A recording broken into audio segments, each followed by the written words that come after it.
చాలామంది మనము పార్టీస్ చేసుకుంటాము, పెళ్ళిళ్ళకి వెళ్తూ ఉంటాము. ఇవన్నీ మనం అవాయిడ్ చేయలేం కదా, ఇవి మన లైఫ్లో ఒక భాగం. కాబట్టి ఇవన్నీ అవాయిడ్ చేసుకుంటూ ఉట్టి డైట్ చేస్తూ ఉండమంటే కూడా చాలామందికి బోర్ వచ్చేస్తుంది. కాబట్టి మనము పార్టీస్కి వెళ్ళాలి. వెళ్ళిన తర్వాత ఈ ఫ్యాట్ లాస్ని ఎలా రీసెర్చ్ చేసుకోవాలి అనేది నేను ఈ ఎపిసోడ్లో డిస్కస్ చేస్తాను. ఈ పార్టీస్కి వెళ్ళినప్పుడు మనం ఎక్కువగా ఏం తింటాము? ఫ్రైడ్ ఐటమ్స్ ఎక్కువగా తింటాము, హై క్యాలరీస్ ఉన్న ఫుడ్ని ఎక్కువగా కన్జ్యూమ్ చేస్తూ ఉంటాము.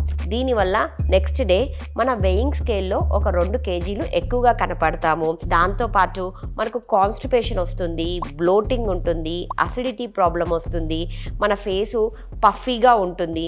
ఇవన్నీ టెంపరీ కాజెసే అన్నమాట, టెంపరీ సైడ్ ఎఫెక్ట్స్ అన్నమాట.